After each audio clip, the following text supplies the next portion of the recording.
तो गाइस, बातों को मेरी जरा ध्यान से सुनना। मैं कंपनी क्यों नहीं छोड़ रहा हूं और इसी कंपनी में मैं लगभग आप सभी को बता दूं रियलिटी।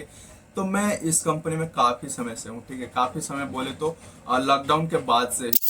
लेकिन मेन मुद्दा जो है सैलरी को लेकर ही लोग पूछ रहे हैं कि भाई आपको छोड़ देना चाहिए कंपनी, आपको सैलरी अच्छी खासी कहीं और भी मिल जाएगी।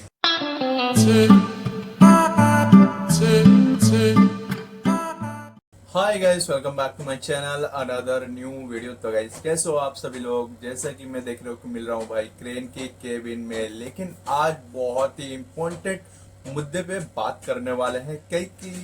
कई सारे लोग का सवाल है कि भाई आप इतने कम सैलरी में कैसे काम कर रहे हो? आपकी जो सैलरी है वो 26,000 है। इतने में क्या कुछ हो पाता है या फिर नहीं? और इस कंपनी को आपको क्विट कर देना चाहिए। मेरे दोस्तों का मेरे भाइयों का सवाल है, तो मैं उनका जवाब बेशक देना चाहूंगा, क्योंकि रीजन बनता है, एक फैक्ट बनता है कि आखिर इतने कम में क्यों कर रहे? क्या अफोर्डेबल है? आपकी सैलरी तो मिनिमम 32-30 हजार रुपए के आसपास होना चाहिए, क्योंकि अभी मार्केट में ये सैलरी आ चुकी है लगभग। और आपको इतने में काम करना चाहिए, कंपनी छोड़ देना चाहिए। तो मैं सारी रियलिटी इस वीडियो में बताने वाला हूं, तो वीडियो को एंड तक जरूर से देखिएगा। नए हैं तो लाइक कर लीजिएगा, पुराने हो तो भी लाइक कर लीजिएगा, सब्सक्राइब कर लीजिएगा और वीडियो को शेयर जरूर से कीजिएगा। थोड़ी सी सपोर्ट दिखाइए अपने भाई को। वीडियो के रीच के लिए सपोर्ट दिखाना ही पड़ेगा, वरना थोड़ी मुश्किल होगा। तो मैं आप सभी को बता दूं कि इस कंपनी में मैं लगभग काफी समय से काम कर रहा हूं। मैं आगे चल के बताऊंगा कि आखिर मैं कितने समय से काम कर रहा हूं। लेकिन इतने कम में भाई अफोर्डेबल नहीं है। वो मुझे भी पता है कि आखिर मैं इतने कम में कर रहा हूँ, इसमें मेरी हो रही है फिर या फिर नहीं, वो सारी चीजें आप सभी को बताऊंगा। क्योंकि एक आम इंसान को कम से कम नहीं तो 30,000 रुपए सैलरी अगर अभी के समय में मिलता है तो वो सबसे बेस्ट चॉइस है। 25,000 मिल रहा है तो थोड़ा लोएस्ट चॉइस है, मतलब अच्छा नहीं है उतना। थोड़ी दिक्कतें आती हैं। 25,000 मिलती है, 26,000 मिलती है, तो 5 से 7,000 रुपए आप खाओगे तो 17-18,000 रुपए घर पे भेजोगे। चलिए इसके बारे में हम आपको डिटेल से बताते हैं कि आखिर मैं क्यों नहीं छोड़ रहा हूँ और कब छोड़ूंगा, सारी चीजें बताता हूँ। तो गाइस, बातों को मेरी जरा ध्यान से सुनना। मैं कंपनी क्यों नहीं छोड़ रहा हूं और इसी कंपनी में मैं लगभग आप सभी को बता दूं रियलिटी। तो मैं इस कंपनी में काफी समय से हूं, ठीक है। काफी समय बोले तो लॉकडाउन के बाद से ही हूँ। मतलब स्टार्टिंग लास्ट लॉकडाउन जो था ना, उसके बाद से मैं इस कंपनी में आया। मुझे इस कंपनी में लगभग 3 साल के आसपास होने को जा रहे हैं। उससे कम होगा, ज्यादा नहीं होगा। तो 3 साल के आसपास ही होने को जा रहे हैं। और इस कंपनी में मतलब देखा जाए तो अच्छी खासी रिव्यू मुझे मिली है। इस कंपनी में मैं भाई अच्छे खासे काम कर रहा हूँ, कोई भी दिक्कत परेशानी नहीं आई है। लेकिन मेन मुद्दा जो है सैलरी को लेकर ही लोग पूछ रहे हैं कि भाई आपको छोड़ देना चाहिए कंपनी, आपको सैलरी अच्छी खासी कहीं और भी मिल जाएगी। तो मैं उन सभी को जवाब दे दूंगा, देना ही चाहता हूं, क्योंकि वो चाहते हैं कि मैं उनके बारे में, मतलब इस कंपनी के बारे में आप सभी को बताऊं। देखिए, मैं जिस कंपनी में काम कर रहा हूँ, इस कंपनी में भाई मुझे सैलरी 7 तारीख तक मिल जाता है, जो पॉजिटिव पॉइंट है। नेगेटिव पॉइंट भी मैं बताऊंगा। सैलरी 7 तारीख तक मिल जाती है, काम भी उतने नहीं करने पड़ते हैं। लेकिन हाँ, कोई दूसरा साइड है अपनी ही कंपनी का, वहां पे ज्यादा करना पड़ जाता है, थोड़ा लेट तक। लेकिन यहाँ पे फिलहाल मुझे सब कुछ सही लग रहा है। अगर यहाँ पे मुझे दिक्कत लगता है तो डेफिनेटली मैं बता रहा हूँ, इस कंपनी में 2 साल 4 महीना रहता, छोड़कर चला जाता। लेकिन 2 ऑपरेटर रखता है तो थोड़ा मुझे आराम मिलता है, और उसे भी आराम मिलता है। वो चाहे तो छुट्टी कर सकता है, मैं भी चाहूँ तो छुट्टी कर सकता हूँ। यहाँ पे आउटर में 100 मीटर हाइट में हमारा क्रेन है, नीचे में दिखता नहीं है। तो 2 ऑपरेटर रखे हैं। सिग्नल मैन इसलिए नहीं रखा गया है क्योंकि सिग्नल मैन रहेगा तो ऑपरेटर ऑपरेटिंग ही करेगा, हेल्पर ही करेगा।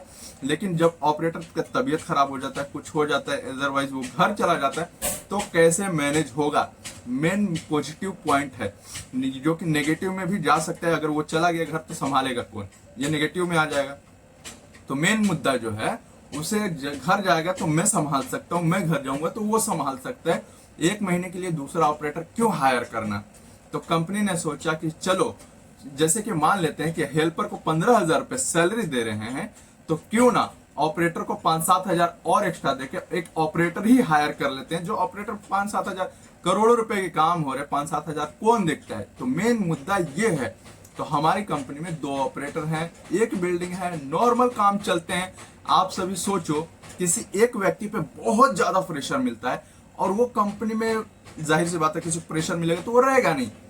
तो मेन चीज ये है कि प्रेशर उतना नहीं है, नॉर्मल काम रहता है, तसल्ली से करना पड़ता है, कोई घाई नहीं है, कोई प्रॉब्लम नहीं है। टाइम से आपको नाश्ता मिल जाएगा, टाइम से आप खाना खाने जा सकते हो। 1 घंटा इधर उधर तो ये कॉमन है, तो वो तो होना ही होना है। और इस कंपनी में काफी समय से हूँ। तो एक बात और जान लो कि अगर मैं साल में 1 महीने के लिए अगर मैं घर भी जाता हूँ, तो अगर मैं घर पे भी रहता हूँ, 1 महीने की सैलरी मुझे भर के मिल जाएगी। अब वो कैसे मिलेगी, सबसे मेन पॉइंट यहाँ पे है।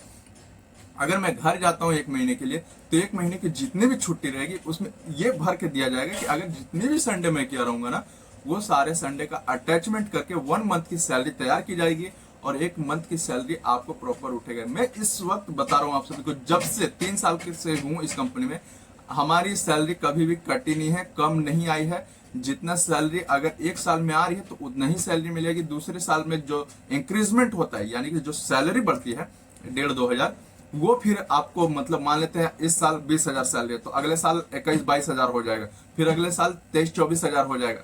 मतलब 1,500-2 हजार मतलब बढ़ता है। तो वो चीज सबसे पॉजिटिव पॉइंट है और वो मेरे को नेगेटिव कहीं नहीं लगा। इसके लिए मैं कहीं छोड़ के नहीं जाता हूँ। जैसे कि मैं आप सभी को बता दूं, 26,000 है मेरा इस वक्त, लेकिन आने वाले समय में मार्च अप्रैल आएगा तो उस समय भी 27-28 हजार के आसपास चला जाएगा, हो सकता है। ठीक है, तो मेन मेजर पॉइंट ये है। तो ये आपको समझना पड़ेगा कि मेन मेजर पॉइंट है यहाँ पे।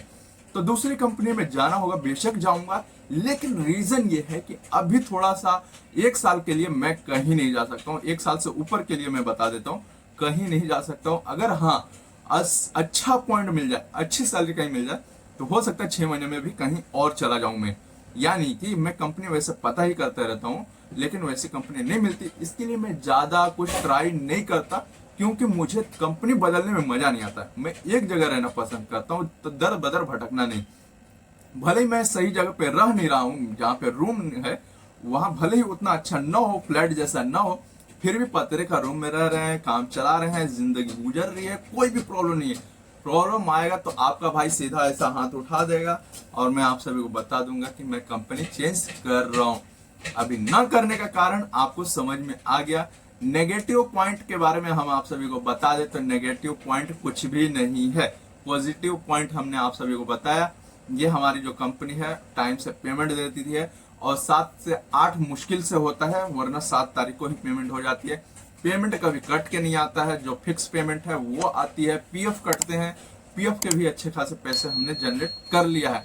अगर आपको कुछ भी जानकारी चाहिए तो कमेंट कीजिए, आपका भाई जरूर से बताएगा। और इस वीडियो को यहीं तक रखते हैं, तो लाइक कीजिए, सब्सक्राइब कीजिए, वीडियो को ज्यादा से ज्यादा शेयर कीजिए।